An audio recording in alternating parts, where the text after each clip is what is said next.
नमस्कार दोस्तों, Shankar study point YouTube channel में आप सभी का स्वागत है। आज मैं आप सभी लोगों के लिए इतिहास के धमाकेदार प्रश्न के जीके भाग 7 को लेके आए हैं, जो लेखपाल और सुपर टेट के लिए अति महत्वपूर्ण होंगे।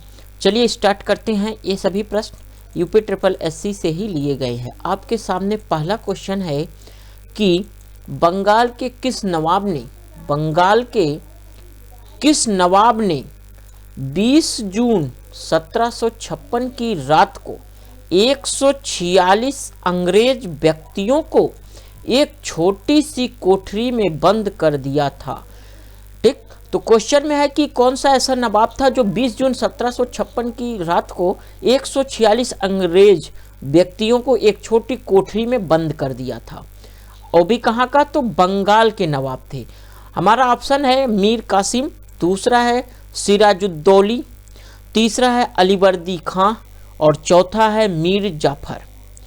चलिए बताइए, बंगाल के किस नवाब ने ही 20 जून 1756 की रात को 146 अंग्रेज व्यक्तियों को एक छोटी सी कोठरी में बंद कर दिया था?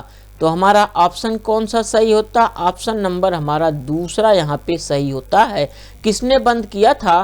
तो सिराजुद्दौली ने किया था। सिराजुद्दौली ने किया था। ऑप्शन नंबर दूसरा यहाँ पे सही हो जाएगा। चलिए अगले क्वेश्चन की तरफ चलते हैं। अगला क्वेश्चन आप सभी लोगों के सामने है। चलिए, सार्क का मुख्यालय किस शहर में है? बताना है कि सार्क का मुख्यालय किस शहर में है। बताइए, क्या काठमांडू में है? अगला ऑप्शन है पेरिस और अगला है दिल्ली और चौथा है बीजिंग। बताइए कहाँ पे है सार्क का मुख्यालय? तो अगर हम सार्क के मुख्यालय की बात करें तो सार्क का मुख्यालय हमारा कहाँ पे है? काठमांडू, नेपाल में। तो कौन सा ऑप्शन सही होता है? ऑप्शन नंबर फर्स्ट सही हो जाएगा। चलिए अगले क्वेश्चन की तरफ चलते हैं। चैनल पे नए हैं तो चैनल को सब्सक्राइब कर दीजिए, दोस्तों में शेयर कर दीजिएगा। चलिए कमेंट करना ना भूलिएगा आपको वीडियो कैसा लग रहा है।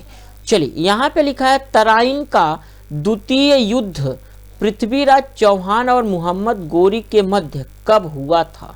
अर्थात जो तराइन का युद्ध हुआ था, दूसरा वाला कौन सा? दूसरा युद्ध तो पृथ्वीराज चौहान और दूसरा जो उसका मोहम्मद गोरी, इन दोनों के मध्य कब हुआ था? क्या 1192 में हुआ था, क्या 1180 में हुआ था, या 1191 में ईस्वी में, या 1194 ईस्वी में? बताइए कौन सा ऑप्शन सही होगा। तो इसमें हम बात करें तराइन का जो द्वितीय युद्ध हुआ पृथ्वीराज चौहान और किसके बीच हुआ था, तो यहाँ पे देखिए, यहाँ पे आपका एक क्या हो जाता है, तैयार हो जाता है कि जो द्वितीय युद्ध हुआ था वह किसके किसके बीच हुआ था। तो एक हमारे कौन थे? पृथ्वीराज थे और दूसरा विपक्षी में कौन था? मोहम्मद गोरी के मध्य हुआ था। तो अगर इसकी बात करें तो इसका जो युद्ध हुआ था वह कब हुआ था? 1192 ईस्वी में हुआ था। कब हुआ था? 1192 ईस्वी। कौन सा यहाँ पे हमारा ऑप्शन सही होता है? ऑप्शन नंबर फर्स्ट क्या हो जाएगा? सही हो जाएगा। चलिए अगले क्वेश्चन की तरफ चलते हैं। अगला जो हम लोग का क्वेश्चन है वह आपके सामने, निम्न में से कौन सा तुर्क शासक, निम्न में से कौन सा तुर्क शासक, कहाँ का तुर्क शासक राजधानी का लाहौर से स्थानांतरित, अर्थात लाहौर से स्थानांतरित करके या ले जा करके कहाँ पे किया था? दिल्ली किया था, जो वर्तमान में अभी दिल्ली ही है। ठीक, तो पहला हमारा ऑप्शन है इल्तुतमिश, दूसरा कुतुबुद्दीन ऐबक, तीसरा नसरुद्दीन महमूद और चौथा है बाबर। तो कौन सा तुर्क शासक था जो लाहौर से राजधानी को चेंज किया था? कहाँ पे? दिल्ली में। तो कौन सा ऑप्शन सही होगा इसको आपको बताना है। तो कौन सा सही होता है? हमारा इल्तुतमिश जो थे तुर्क शासक थे, इन्होंने ही लाहौर से दिल्ली क्या किया था? चेंज किया था, राजधानी को स्थानांतरित किया था। चलिए अगले क्वेश्चन की तरफ चलते हैं। अगला क्वेश्चन आप सभी लोगों के सामने क्वेश्चन है कि 1175 ईस्वी में क्या लिखा है कि 1175 ईस्वी में मोहम्मद गोरी भारत पर पहला आक्रमण कहाँ किया था? बात करना है कि जो मोहम्मद गोरी थे शासक, इन्होंने भारत पर पहला जो आक्रमण किया था और कब किया था? 1175। देखिए यहाँ से क्वेश्चन हमारा तैयार हो जाता है कि मोहम्मद गोरी ने जो भारत पर पहला आक्रमण किया था तो वह कब किया था? 1175 ईस्वी में किया था। ठीक, तो ये हमारा पहला क्वेश्चन हो गया। दूसरा यहाँ पे बात कर रहा है कि मोहम्मद गोरी ने भारत पर पहला आक्रमण कहाँ किया था?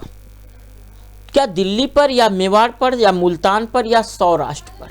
तो यहाँ पे दो क्वेश्चन आपके आंसर मिल रहे हैं कि मोहम्मद गोरी ने 1175 ईस्वी में पहला अपना आक्रमण किया था भारत पर, वो भी कहाँ पे किया था इसको आपको बताना है। तो यह कहाँ पे किया गया था? मुल्तान पर। कहाँ पे?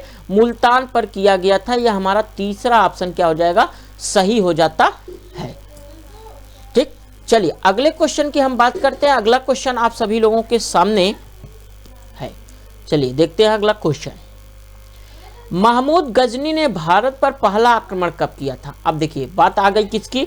महमूद गजनी ने भारत पर जो पहला आक्रमण किया था वह कब किया था? और तो बात ईस्वी में देखिए, पहला हमारा 712 ईस्वी में किया था, 1001 ईस्वी में किया था, या 801 ईस्वी में किया था, या 1008 ईस्वी में किया था। तो अगर हम बात करें महमूद गजनी ने भारत पर जो पहला आक्रमण किया था वह 1001 ईस्वी में किया था। कौन सा ऑप्शन सही होगा? ऑप्शन नंबर दूसरा यहाँ पे हमारा सही हो जाएगा। चलिए अगले क्वेश्चन की हम बात करते हैं। अगला क्वेश्चन आप सभी लोगों के सामने। यदि आप सभी लोगों को पीडीएफ चाहिए तो हमारे संघर्ष स्टडी पॉइंट चैनल को सब्सक्राइब कर लीजिए और शेयर कर दीजिए दोस्तों में, और जिससे आने वाली सभी वीडियो को विद्यार्थी सबसे पहले देख सके। अगर आपको पीडीएफ चाहिए तो आप सभी लोग संघर्ष स्टडी पॉइंट टेलीग्राम चैनल को अवश्य ज्वाइन कर लीजिए। उस पर आप सभी लोगों के लिए पर डे पीडीएफ पढ़ता है। चलिए अगला क्वेश्चन है कि महमूद गजनी ने भारत पर कितनी बार आक्रमण किया? किसने? तो महमूद गजनी ने। महमूद गजनी ने भारत पर कितनी बार आक्रमण किया था? ये देखिए इंपॉर्टेंट क्वेश्चन है, सब इतिहास से उठाए गए प्रश्न हैं। ठीक, तो महमूद गजनी ने भारत पर कितनी बार आक्रमण किया था? क्या 20 बार किया था, या 17 बार किया था, या 10 बार किया था, या 16 बार किया था? तो बताइए महमूद गजनी ने भारत पर कितनी बार आक्रमण टोटल किया था, ओवरऑल टोटल? तो अगर हम बात करें तो महमूद गजनी ने भारत पर 17 बार किया था। कितनी बार किया था? 17 बार। दूसरा ऑप्शन यहाँ पे हमारा सही हो जाएगा। चलिए अगले क्वेश्चन की बात करते हैं हम लोग। अगला क्वेश्चन आप सभी लोगों के सामने। भारतीय संसद में शून्य काल में हस्तक्षेप की प्रथा का प्रारंभ कब किया गया? भारतीय संसद में प्रथा का प्रारंभ कब किया गया? हस्तक्षेप की प्रथा का प्रारंभ कब किया गया? क्या 1962 में, 1964 में, 1975 में, 1984 में?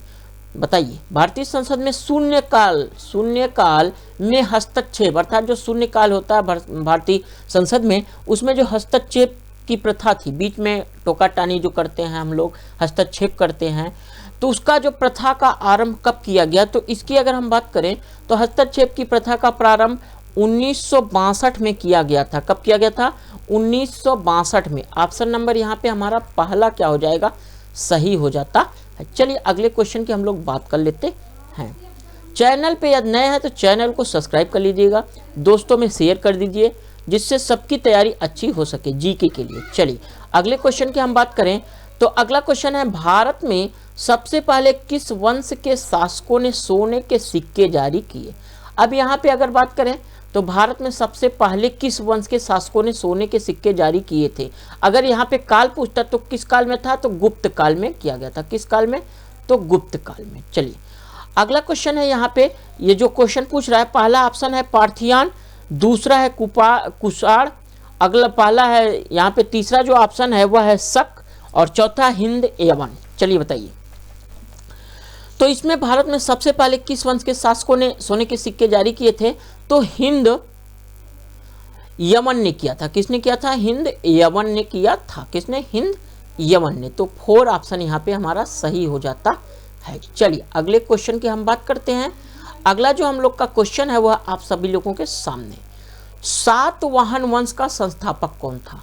सातवाहन वंश का संस्थापक कौन था? क्या महेंद्र सातकर्णी थे, या पुलुमावी थे, या सिमुक थे, या गौतम सातकर्णी थे? बताइए कौन सा ऑप्शन यहाँ पे सही होगा? सातवाहन वंश का संस्थापक। तो सातवाहन संस्थापक की बात करें तो इसके वंश का जो संस्थापक था उसका नाम सिमुक था। क्या था? सिमुक था। तो ऑप्शन नंबर तीसरा हमारा यहाँ पे सही हो जाएगा। चलिए अगले क्वेश्चन की तरफ चलते हैं। अगला क्वेश्चन आप सभी लोगों के सामने है। चलिए अगला क्वेश्चन है कि भूमिदान का प्रथम उल्लेख कब मिला। तो भूमिदान की बात करें तो जो भूमि का दान किया जाता है भूमिदान, ये जो प्रथम उल्लेख कब मिला, क्या यह मौर्य के समय से मिला था, या शुंगों के समय में मिला था, सातवाहनों के समय में मिला था, या गुप्तों के समय में मिला था? किसके, चलिए बताइए किसके समय में यह मिला था?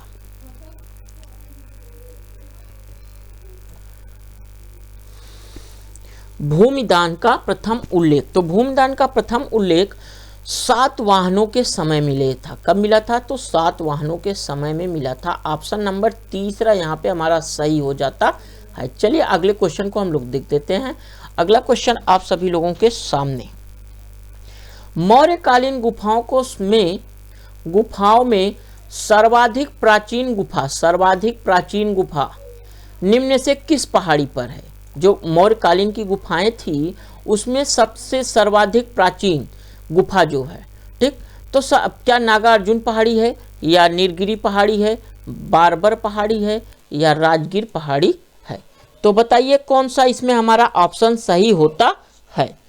तो इसकी बात करें तो मौर्यकालीन गुफाओं में जो सर्वाधिक प्राचीन गुफा था वह बारबर पहाड़ी था। कौन सा? बारबर पहाड़ी। तो कौन सा ऑप्शन सही होता है? ऑप्शन नंबर हमारा तीसरा यहाँ पे सही हो जाएगा। चलिए अगले क्वेश्चन की हम लोग बात कर लेते हैं। अगला क्वेश्चन आप सभी लोगों के सामने देखिए। चलिए आज इतना ही क्वेश्चंस था। तो चैनल पे यदि नए थे तो चैनल को सब्सक्राइब कर लीजिएगा, शेयर कर दीजिए दोस्तों में, और वीडियो को आप सभी लोग पूरा देखा करिए। Thanks for watching.